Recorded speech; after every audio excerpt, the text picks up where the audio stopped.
Hello दोस्तों, welcome back to the channel सिस्टी study point. और आज हम पढ़ेंगे करंट अफेयर। और कौन से महीने का पढ़ेंगे तो मैं आपको बता दूं, मोस्टली जो ये करंट अफेयर है वो मई का है, लेकिन इसमें अप्रैल के भी क्वेश्चन हैं और जो इम्पोर्टेंट क्वेश्चन है वो मार्च के भी हो सकते हैं। कौन सी बुक से पढ़ रहे हैं तो बुक यहाँ पर जो है ये देखिए, ई दृष्टि .in पर आप वेबसाइट पे जाएंगे तो ये नवत्र की बुक है और बहुत अच्छी बुक है ये। इसमें काफ़ी अच्छा डिटेलिंग में दिया हुआ है, ठीक है। और ये मासिक पत्रिका होती है, इसमें जो है करंट अफेयर अच्छे से हर महीने का दे रखा होता है।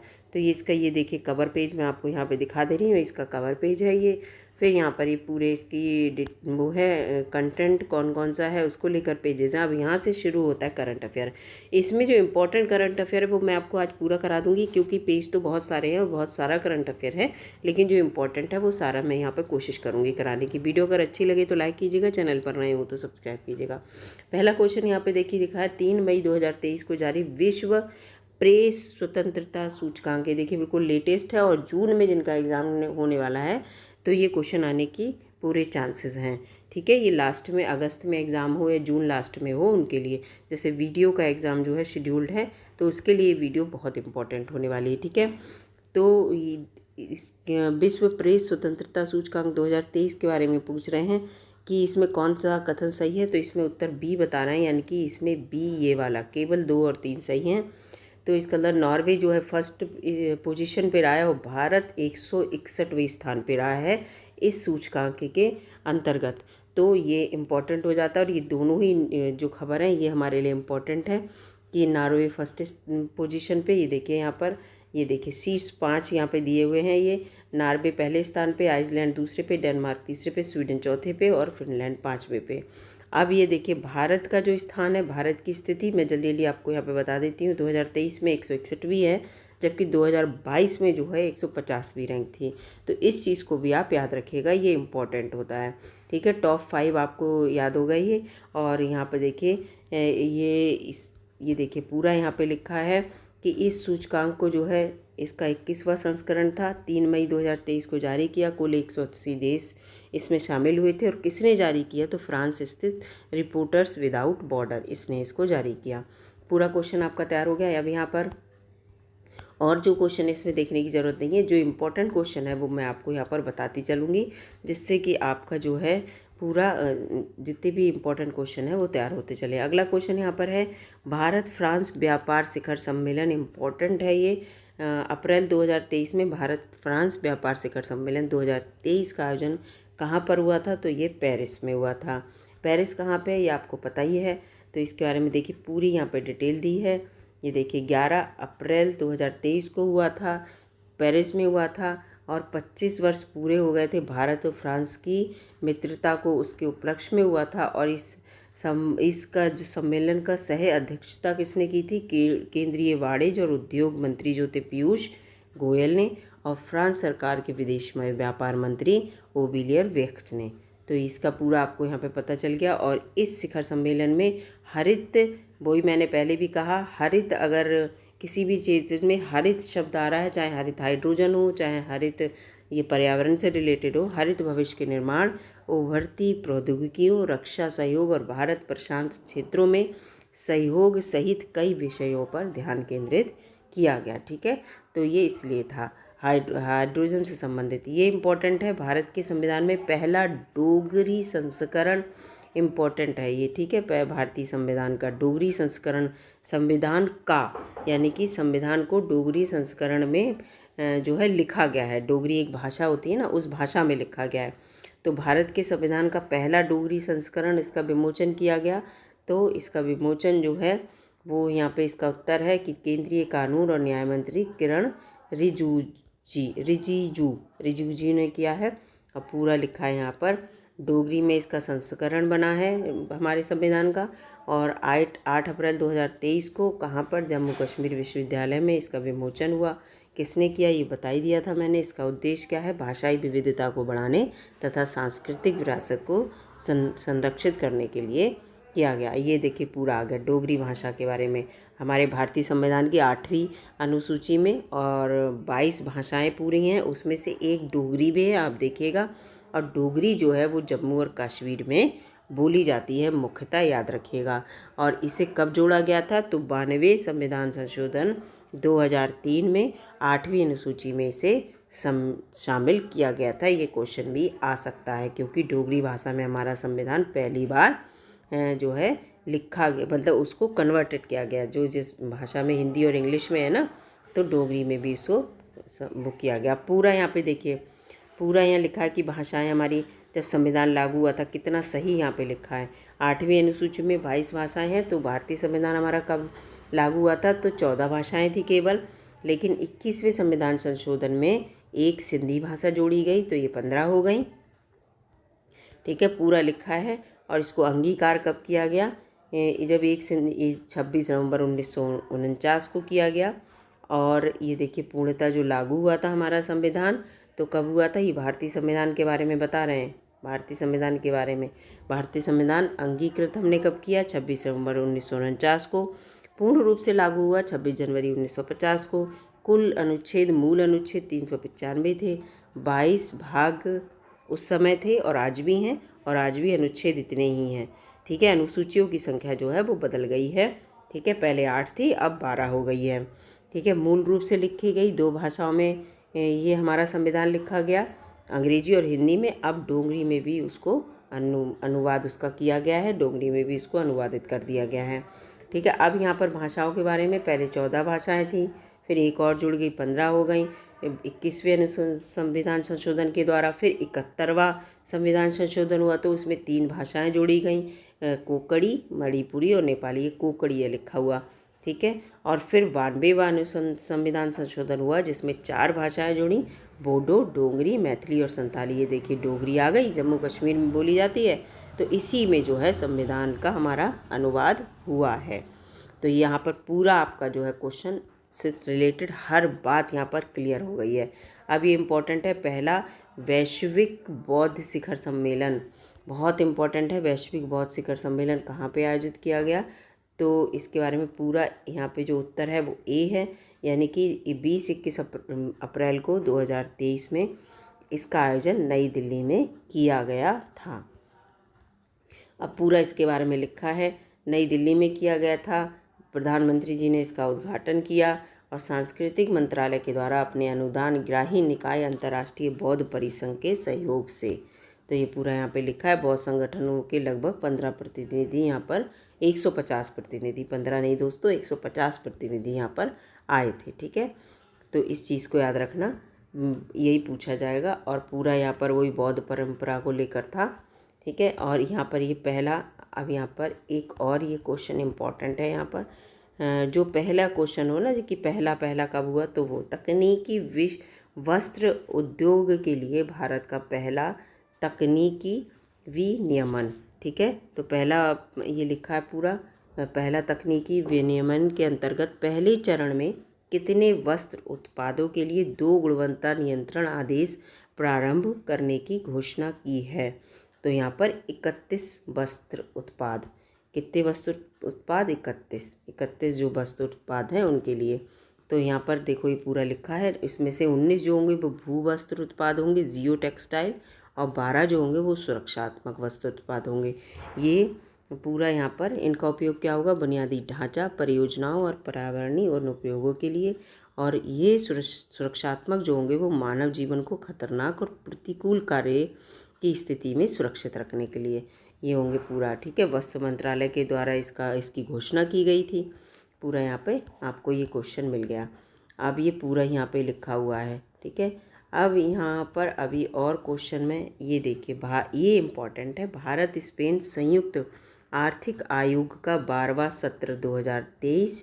ठीक है, इसके बारे में कथन पूछा, कौन सा सही है? तो केवल एक कथन सही है। इसका आयोजन जो है वो 13 अप्रैल 2023 को नई दिल्ली में किया गया। अब यहाँ पूरा ये दिया है, नई दिल्ली में किया गया था इसका आयोजन। और ये क्या है? विगत 50 वर्षों के दौरान दोनों देशों के बीच द्विपक्षीय व्यापार और निवेश में उल्लेखनीय वृद्धि हुई है इसके लिए। और दोनों पक्षों ने इस आयोग के 50 वर्ष पूरे होने पर स्वर्ण जयंती वर्ष इसको मनाया था। और इस आयोग की स्थापना 1972 में हुई थी। भारत स्पेन संयुक्त आर्थिक आयोग, ठीक है, 1972 में हुई थी। ये इम्पोर्टेंट है। अब ये पूरा यहाँ पे भारतीय अंतरिक्ष नीति 2023, तो ये इतना इम्पोर्टेंट नहीं है। जो इम्पोर्टेंट क्वेश्चन होगा ये इम्पोर्टेंट है। सालंगपुर धाम, सालंगपुर धाम हनुमान जी से रिलेटेड है। तो इसका लिखा है पूरा हनुमान जी की 54 फीट, ये देखिए यहाँ पे इमेज दिख रही है आपको, ये यहाँ पे 54 फीट ऊंची जो एक प्रतिमा है वो कहाँ पर लगाई गई है और किस राज्य में है सालंगपुर, ये पूछा है। तो सालंगपुर जो है वो गुजरात में है, सालंगपुर में लगाई है और वो गुजरात में है। 54 फीट ऊंची है और हनुमान जी की चारों दिशाओं में, ठीक है, चारों दिशाओं में जो है प्रतिमा जो है लगाई जा रही है और लग भी गई है। तो ये जो है ये गुजरात जो है वो कहाँ पड़ता है, पूरब में पड़ता है, तो लग गई। यहाँ पर फिर एक उत्तर में लगेगी और एक पश्चिम में और एक दक्षिण में। चार धाम यात्रा टाइप होगी ये, देखिएगा आपको, ठीक है। अगला यहाँ पे क्वेश्चन है इम्पोर्टेंट जो होगा वो मैं आपको बताती चलूँगी। ये इम्पोर्टेंट है क्योंकि ये राजगीत, महाराष्ट्र राज्य का राजगीत के संबंध में है। तो आधिकारिक रूप से ये लिखा है घोषित करने का इसके संबंध में कौन सा विकल्प इसमें सही नहीं है, ये कहा है, ठीक है। तो ये हमें पढ़ने की ज़रूरत नहीं, यहाँ पर पढ़ लेते हैं पूरा। तो ये देखिए, महाराष्ट्र 31 जनवरी 2023 को राज्यगीत की मंजूरी दी गई और राज्यगीत कौन सा था इनका, जय जय महाराष्ट्र मांझा, गर्जा महाराष्ट्र मांझा। और आधिकारिक रूप से राज्यगीत लागू कब होगा, तो 19 फरवरी से ये लागू हो गया। किसकी जयंती थी उस समय, शिवाजी महाराज की जयंती के उपलक्ष्य में। तो ये इम्पोर्टेंट है, ठीक है, इस चीज़ को याद रखिएगा। और ये देखा है राजा नीलकंठ बधे द्वारा लिखित ये गीत है, किसके द्वारा लिखा गया, ये इम्पोर्टेंट हो जाता है, महाराष्ट्र का राजगीत। इसमें 2 छंद हैं और 1.41 मिनट में ये गाया जाता है और ये गीत शाहिर सावले द्वारा गाया गया था, ठीक है। राष्ट्रगान के बाद सभी सरकारी कार्यक्रमों में यानी कि महाराष्ट्र में ही ये राज्यगीत बजेगा। तो ये सब यहाँ पर लिखा हुआ है। और अभी तक ये क्वेश्चन इम्पॉर्टेंट बन जाता है, देश में अभी तक 11 राज्यों और 1 केंद्र शासित प्रदेश ने आधिकारिक तौर पर अपने राज्यगीतों की घोषणा कर दी है। और इनमें कौन कौन है ये देखिए, असम, बिहार, आंध्र प्रदेश, छत्तीसगढ़, गुजरात, कर्नाटक, मध्य प्रदेश, मणिपुर, उड़ीसा, पुडुचेरी, उत्तराखंड, इनके अपने राज्यगीत हैं, इसको याद रखिएगा, ठीक है। 11 राज्यों के ये इम्पोर्टेंट है, इसलिए मैंने यहाँ पर आपको बता दिया। ऊर्जा अंतरण कार्य समूह की पहली बैठक 2023 का आयोजन कहाँ हुआ, तो ये बेंगलुरु में इसका आयोजन हुआ, ठीक है। इस और भारत की G20 अध्यक्षता के तहत, ठीक है, G20 का शिखर सम्मेलन भारत में होगा इस बार का और अध्यक्षता इसकी भारत करेगा। ये इम्पोर्टेंट क्वेश्चन है यहाँ पर, इफ़को नैनो यूरिया प्लांट का 5वां संयंत्र जो है उसके बारे में बात कर रहे हैं। ये कहाँ लगा, तो ये देवघर में लगा। कहाँ लगा, देवघर में लगा। अब देवघर कहाँ पे है, झारखंड में है। ये देखिए झारखंड में है देवघर। और भूमि पूजन इसका 4 फरवरी 2023 को हुआ। 30 एकड़ भूमि में और लगभग 6 करोड़ तरल यूरिया की बोतलें बनेंगी। नैनो यूरिया का मतलब ये है लिक्विड यूरिया बनेगी और उसको कम मात्रा में जो है खेत में लगाया जाएगा। पहले क्या था, यूरिया के पूरे बैग आते थे और खेत में बहुत ज़्यादा मात्रा में लगती थी। अब वो यूरिया लिक्विड फॉर्म में बनेगी और लिक्विड फॉर्म में बनने पे वो स्प्रे की जाएगी खेतों में, जिससे कि कम मात्रा में खेतों में लगे और हम लोगों को कम नुकसान हो, ठीक है। तो इस चीज़ के लिए ये बनाई गई है। अब यहाँ पर और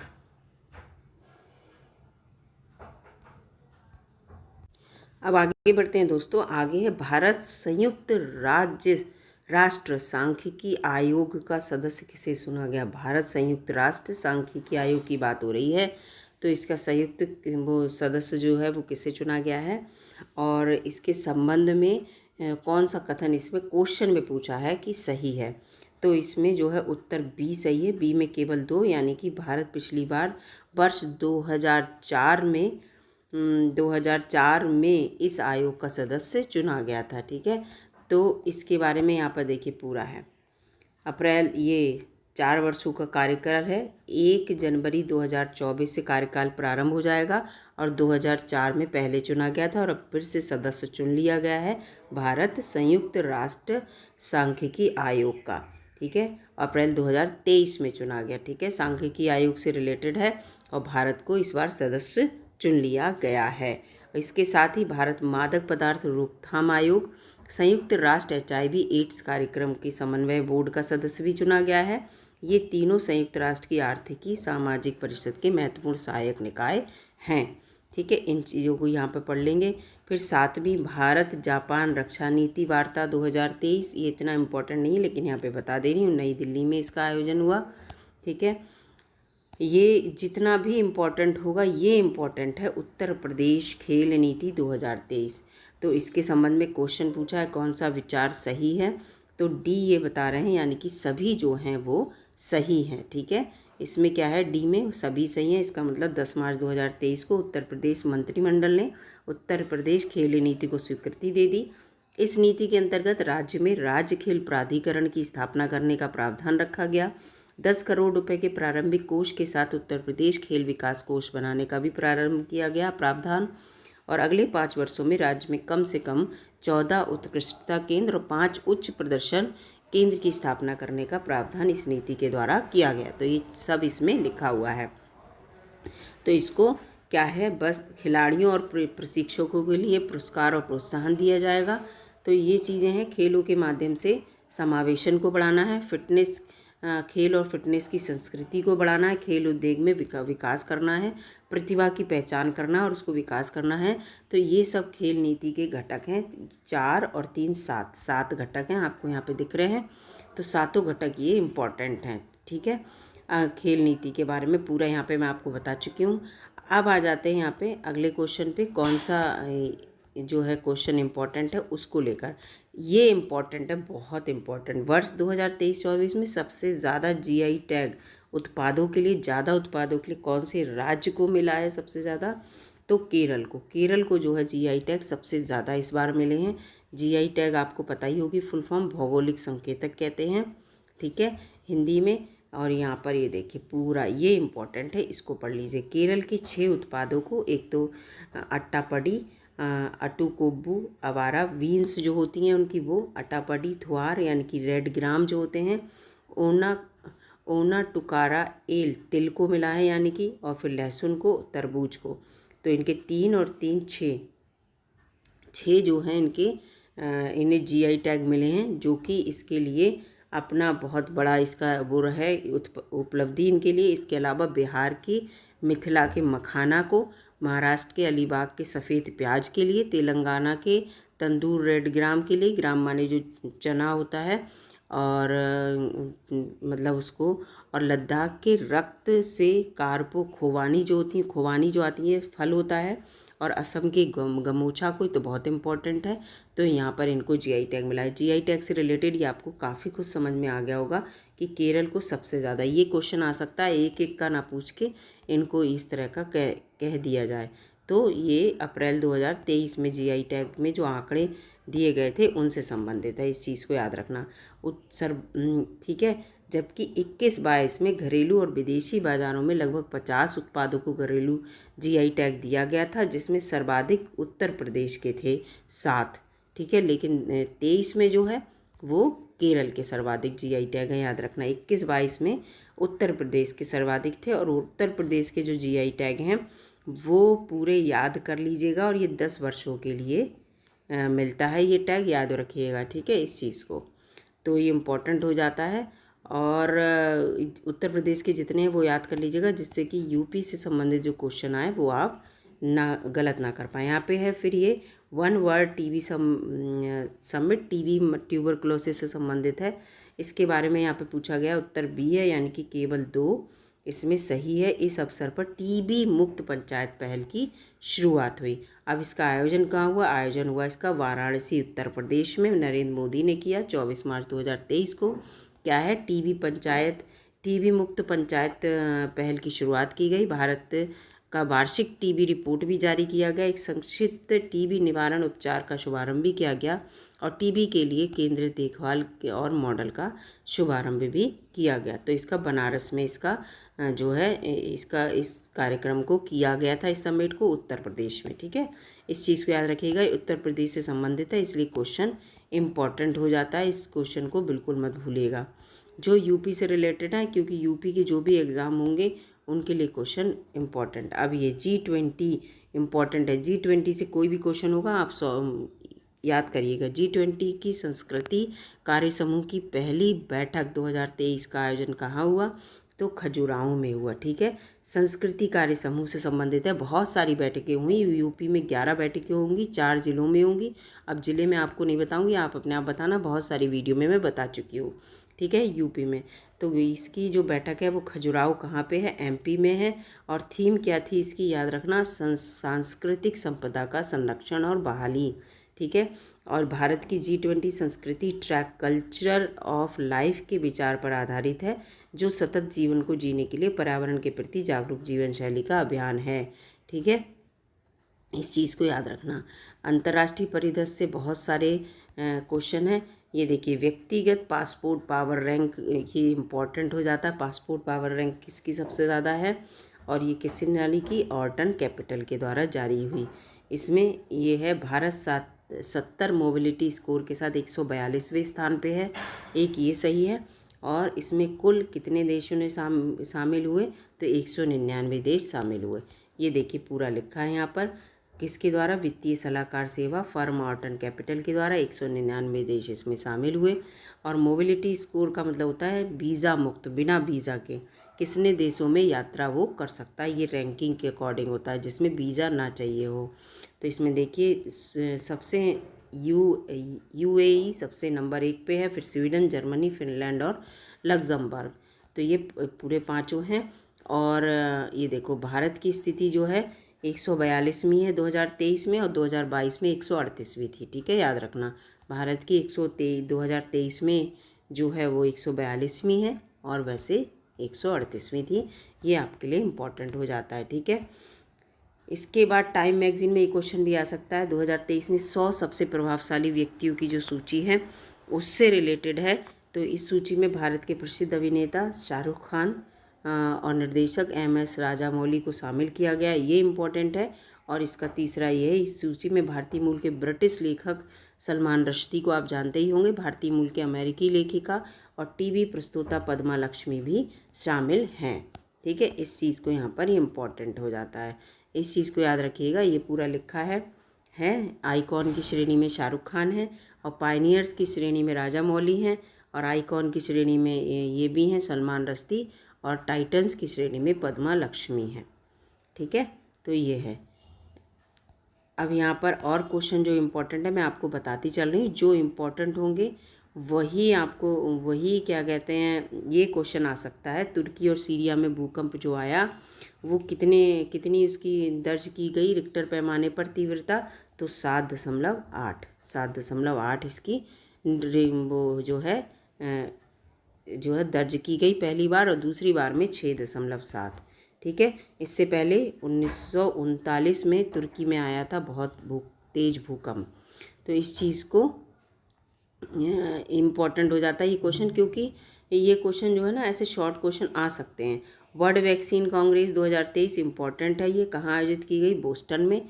ये ठीक है, याद रखिएगा। जैसे बूस्टर डोज देते हैं तो बोस्टन याद रहेगा। वॉशिंगटन DC USA में। और मैं इसका क्या है, ये एक अंतर्राष्ट्रीय सम्मेलन है जो बुनियादी शोध से वाणिज्यिक उत्पाद तक वैक्सीन ब्लू चेन को कवर करता है। तो ये इम्पोर्टेंट हो जाता है। और भारत बायोटेक कंपनी का मुख्यालय हैदराबाद में है। याद रखना, इसकी स्थापना 1996 में हुई थी। ये इम्पोर्टेंट हो जाता है। अब यहाँ पर और आ जाते हैं नाटो का 31वां सदस्य। ये इम्पोर्टेंट क्वेश्चन है, ये हर जगह आता है और मैं आपको पहले पढ़ा भी चुकी हूँ। तो इससे संबंधित कथन कौन सा है? तो केवल एक, यानी कि 4 अप्रैल 2023 को फिनलैंड बना है नाटो का 31वां सदस्य। ठीक है, नाटो का 31वां सदस्य जो है फिनलैंड। कुल 31 सदस्य हो गए हैं। और इसके महासचिव नाटो के कौन हैं? वो हैं जेंस स्टोल्टेनबर्ग, और मुख्यालय इसका है ब्रुसेल्स, बेल्जियम में। इस चीज़ को याद रखिएगा। और पूरे सदस्य यहाँ पे दिए हुए हैं। देखिए, नाटो के सारे सदस्य यहाँ पर दिए हुए हैं। ये देखिए पूरा लिखा है, आप इनको पढ़ लीजिएगा। ठीक है, तो ये 31वां सदस्य बन गया। और वॉशिंगटन संधि की धारा 5 के अनुसार किसी एक सदस्य पर हमला होने पर सभी सदस्य देश उसकी सहायता करेंगे। ये इनका वो है, जितने भी इसमें सदस्य देश हैं सब उनकी सहायता करेंगे। ये इसके लिए होता है। अब यहाँ पर ये देखिए, ये इम्पोर्टेंट है। आंध्र प्रदेश में दुर्लभ मुद्रा धातु की खोज हुई है। इम्पोर्टेंट है, क्वेश्चन आ सकता है। जम्मू कश्मीर में धातु मिली थी तो उससे संबंधित क्वेश्चन यूपीपीसीएस में आया था। हाल ही में आंध्र प्रदेश के किस जिले में नेशनल जियोलॉजिकल रिसर्च इंस्टीट्यूट के द्वारा दुर्लभ मुद्रा धातु की खोज की गई है? तो उत्तर है अनंतपुर में। कहाँ पर? अनंतपुर में। ठीक है, तो ये पूरा यहाँ पर लिखा है अनंतपुर में खोजी गई है, अनंतपुर ज़िले में। और 15 लैंथोनाइट सहित 17 रासायनिक तत्वों का एक समूह मिला है। खोजकर्ता आपको बता ही दिया है। और ये पूरा यहाँ पर 17 रासायनिक पूरा दिया हुआ है। ये पूरा इसका 17 रासायनिक तत्वों का एक समूह मिला है पूरा। तो ये आप यहाँ पे देख लीजिए, तो जिससे कि आपके लिए इम्पोर्टेंट हो जाए। ये क्वेश्चन आ सकता है कि कहाँ पर दुर्लभ मुद्रा धातु मिली है जो रेयरली मिलती है। ठीक है, इसका उपयोग स्मार्टफोन, कंप्यूटर, जेट विमान जैसे आधुनिक उनके लिए किया जाएगा। इलेक्ट्रॉनिक उपकरणों में स्थापित करने के लिए, स्थायी चुंबक बनाने के लिए किया जाएगा। ठीक है, भारत के पास विश्व में दुर्लभ खनिज का 6% ही भंडार है। ये वैश्विक उत्पादन का केवल 1% है। ठीक है, अब ये मिला है तो इससे और हमारी जो है मजबूती बढ़ेगी इसको लेकर। अब ये इम्पोर्टेंट होता था G20 से संबंधित कोई भी क्वेश्चन आए। वित्त मंत्रियों और केंद्रीय बैंकों के गवर्नरों की दूसरी बैठक कहाँ पे आयोजित की गई? तो ये पूरी दूसरी बैठक 2023 में कहाँ आयोजित हुई? तो इसका उत्तर है वॉशिंगटन DC में आयोजित हुई। जी, भारत इसकी अध्यक्षता कर रहा है, लेकिन इसकी जो दूसरी बैठक है वो यहाँ पर हुई। ठीक है, अंतर्राष्ट्रीय मुद्रा कोष और विश्व बैंक के समूह की 2023 की बसंत बैठक के दौरान इसको आयोजित किया गया। ठीक है, तो ये यहाँ पर G20 देश, जितने भी G20 देश हैं, G20 देशों की सबकी मिलकर यहाँ पर ये बैठक हुई। बहुत सारे देश शामिल हैं उसमें, इस चीज़ को याद रखना। यहाँ पर जो भी इम्पोर्टेंट है मैं आपको बताती चल रही हूँ, जिससे कि आपके लिए ये इम्पोर्टेंट है। उत्तर प्रदेश खाद्य प्रसंस्करण उद्योग नीति 2023, तो इसमें डी जो विकल्प है वो सही है। इस नीति के तहत राज्य में खाद्य प्रसंस्करण उद्योगों की स्थापना के संबंध में संयंत्र, मशीनरी और तकनीकी सिविल कार्यों में किए गए व्यय का 30% पूंजीगत अनुदान प्रदान किया जाएगा। पूरा इसके संबंध में ये लिखा है। ठीक है, तो कब हुई मंजूरी? 28 जनवरी 2023 को 5 वर्षों के लिए ये जारी की गई। पूरा यहाँ पर लिखा हुआ है। ठीक है, जो इम्पोर्टेंट है वो उसको याद रखिएगा। ये इम्पोर्टेंट है। मिस्र बना ब्रिक्स देश का ब्रिक्स बैंक का सदस्य। ये ब्रिक्स है और ब्रिक्स में सारे ये जो हैं ये आप अपने आप बताइएगा कि ये कौन कौन से देश हैं। ये 5 देश हैं, इसमें देशों के नाम बताइएगा। और ब्रिक्स का सदस्य नहीं बना, ब्रिक्स बैंक का बना, इस चीज़ को याद रखिएगा। ठीक है, तो इसमें पूछा कौन बना है, तो मिस्र बना है, तो आपको बता ही दिया। पूरा लिखा है, बैंक के बारे में हो रही है बात यहाँ पर। तो ब्रिक्स बैंक की स्थापना कभी 2015 में हुई। भावी सदस्य इसका उरुग्वे है और वास्तविक नाम इसका जो है न्यू डेवलपमेंट बैंक कहते हैं इसको। ठीक है, इसलिए आप कंफ्यूज हो रहे होंगे क्योंकि, और इसके साथ देखो ये संस्थापक देश हैं। ब्रिक्स इससे बन जाएगा। आप इसको ब्राज़ील से देखो, B है, R से रूस है, I से इंडिया है, C for China, S for south Africa बन गया। और ये नए सदस्य कौन बने हैं इसके बैंक के? तो ये सब बने, इसमें मिस्र जुड़ गया है, इसको याद रखिएगा। बांग्लादेश, UAE और मिस्र। ठीक है, ये पूरा यहाँ पे लिखा हुआ है, ये इन्होंने लिख भी दिया। ठीक है, और 2010 में जो है इसमें साउथ अफ्रीका शामिल हुआ था। पहले इसका नाम ब्रिक था केवल, क्योंकि S इसमें जुड़ा नहीं था, 2010 में जुड़ा है। इस चीज़ को याद रखना। ठीक है, और भी इसमें मैं जितने भी क्वेश्चन इंपॉर्टेंट है वो मैं सब आपको यहाँ पे बता दे रही हूँ। अगर एक वीडियो में नहीं हो पाया तो मैं आपको दूसरी वीडियो बना दूँगी इसकी, क्योंकि ज़्यादा बड़ी वीडियो से भी कोई फ़ायदा नहीं है। इस चीज़ को भी मुझे समझ में आता है। बहुत ज़्यादा बड़ी वीडियो बनाने से इसमें यह है कि इतना, इसमें देखिए ये बनाने से यह है कि बच्चे जो है बोर हो जाते हैं उससे। ठीक है, तो इसलिए ये इम्पॉर्टेंट है। भारत की पहली ग्रीन को प्रमाणिक खाद्यान्न, इसके संबंध में उत्तर पूछा। ये पूरा यहाँ पे लिखा है, ग्रीन को प्रमाणिक खाद्यान्न जो है वो कौन सी कंपनी? Hindustan zinc limited. खाद्यान्न रामपुरा आगूचा खाद्यान्न और जावर खाद्यान्न प्रमाणिकता दी गई इसे 16 मार्च 2023 को। खानों को अवशिष्ट और सामग्री प्रबंधन, हरित बुनियादी ढांचे, पारिस्थितिकी, हरित आपूर्ति श्रृंखला और ग्रीन हाउस गैस उत्सर्जन की कमी और नवीकरणीय पहल के लिए इसको कि प्रमाणित किया गया। ठीक है, तो इसकी स्थापना कब हुई थी? हिंदुस्तान जिंक लिमिटेड की, क्योंकि इस कंपनी के द्वारा, तो 1966 में। मुख्यालय उदयपुर राजस्थान में है। सहायक कंपनी जिंक वेदांता लिमिटेड है। ठीक है, भारत का सबसे बड़ा और विश्व का दूसरा सबसे बड़ा जस्ता सीसा खनन करता है ये, तो इस चीज़ को याद रखना, ये इम्पॉर्टेंट है। और ठीक है, इसका उत्तर डी था। इसका मतलब इसके बारे में यहाँ पर पूरा ये प्रमाणित खाद्यान्न बनी, ये प्रमाणित है, प्रमाणित करने के संबंध में, तो ये पूरा यहाँ पर दिया हुआ है। ठीक है, और ये जो भी क्वेश्चन इम्पॉर्टेंट होंगे, अब ये वैज्ञानिक परिदृश्य से रिलेटेड, ये मैं आपको अगली वीडियो में बता दूंगी, क्योंकि पूरा एकदम इतना बड़ा पढ़ाना मुझे सही नहीं लगता कि बच्चों को समझ में आएगा। वीडियो अगर अच्छी लगी दोस्तों तो लाइक कीजिएगा, चैनल पर नए हो तो सब्सक्राइब कीजिएगा। और ये आपके लिए बहुत इम्पॉर्टेंट क्वेश्चन है जो कि मैंने बताने की कोशिश की है। और मिलती हूँ आपसे अगली वीडियो में, तब तक के लिए नमस्कार दोस्तों।